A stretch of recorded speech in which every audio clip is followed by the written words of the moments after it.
Hello সুপ্রিয় দশম শ্রেণীর শিক্ষার্থী বন্ধুরা, তোমাদের প্রত্যেককে তোমাদের প্রিয় চ্যানেল লাভ ফর নলেজের পক্ষ থেকে জানাচ্ছি সুস্বাগতম। তো সুপ্রিয় বন্ধুরা, আমি তোমাদের সঙ্গে শুভজিৎ স্যার আজকে আলোচনা করব তোমাদের মাধ্যমিক ভূগোলের একটি অতি গুরুত্বপূর্ণ 2 নম্বরের প্রশ্নের উত্তর নিয়ে। তো চলো বন্ধুরা, আজকের প্রশ্নটি সবার প্রথমে দেখে নিচ্ছি। তো আজকের প্রশ্নতে বলা হয়েছে ডেকান ট্র্যাপ কি। খুব ইম্পর্ট্যান্ট একটি প্রশ্ন। তো এখন দেখে নেব এই প্রশ্নটির উত্তর। তো দেখো, এই যে ডেকান ট্র্যাপ, এই শব্দটাকে যদি আমরা ভেঙে দিই তাহলে দুটো শব্দ পাবো, একটা হচ্ছে ডেকান আর একটা হচ্ছে ট্র্যাপ। এই যে ডেকান শব্দটা পাবো, এই ডেকান শব্দের অর্থ হচ্ছে দাক্ষিণাত্য, আর ট্র্যাপ শব্দের অর্থ হচ্ছে সিঁড়ি বা ধাপ। ওকে, তাহলে কি বলা হচ্ছে এবার, দাক্ষিণাত্য মালভূমিতে ব্যাসল্ট শিলা জাতীয় লাভা স্তরে স্তরে জমা হয়ে সিঁড়ির ধাপের মতো সৃষ্টি হয়েছে, একে ডেকান ট্র্যাপ বলে। তাহলে কি বলা হচ্ছে, দাক্ষিণাত্য মালভূমিতে ব্যাসল্ট জাতীয় লাভা স্তরে স্তরে জমা হয়ে সিঁড়ির ধাপের মতো সৃষ্টি হয়েছে, একে ডেকান ট্র্যাপ বলে। বৈশিষ্ট্য: সমগ্র অঞ্চল পশ্চিম থেকে পূর্ব দিকে সিঁড়ির মতো ধাপে ধাপে নেমেছে।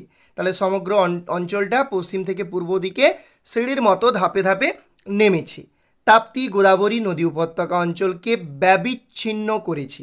তাহলে এই যে ডেকান ট্র্যাপ অঞ্চল, এটা তাপ্তি গোদাবরী নদী উপত্যকা অঞ্চলকে কি করেছে, ব্যবচ্ছিন্ন করেছে, মানে বিচ্ছিন্ন করেছে। ওকে, মহারাষ্ট্র বা দাক্ষিণাত্য মালভূমিকে ডেকান ট্র্যাপ বলে। তাহলে মহারাষ্ট্র বা দাক্ষিণাত্যের যে মালভূমি, সেটাকেই অ্যাকচুয়ালি ডেকান ট্র্যাপ বলে। লাভা গঠিত ব্যাসল্ট শিলা দ্বারা গঠিত। মানে এই যে ডেকান ট্র্যাপ অঞ্চল, এটা হচ্ছে লাভা গঠিত ব্যাসল্ট শিলা দ্বারা গঠিত। এটি দাক্ষিণাত্যে কৃষ্ণ মৃত্তিকা অঞ্চল নামে পরিচিত। তাহলে এটা দাক্ষিণাত্যে কৃষ্ণ মৃত্তিকা অঞ্চল নামেও কিন্তু পরিচিত। তো সুপ্রিয় শিক্ষার্থী বন্ধুরা, এই ছিল আজকের আলোচনা। আজকের আলোচনাতে তোমাদের সঙ্গে আলোচনা করলাম ডেকান ট্র্যাপ কি, এই প্রশ্নটির উত্তর নিয়ে। আশা করি তোমাদের আজকের আলোচনা ভালো লাগলো। যদি ভালো লাগে অবশ্যই একটি লাইক করো, সেই সঙ্গে তোমার প্রিয় বন্ধু বান্ধবীদের সঙ্গে ভিডিওটি বেশি বেশি করে শেয়ার করে দাও। আমাদের চ্যানেলে নতুন হয়ে থাকলে অবশ্যই চ্যানেলটি সাবস্ক্রাইব করে আমাদের চ্যানেলের সঙ্গে যুক্ত হয়ে যাও।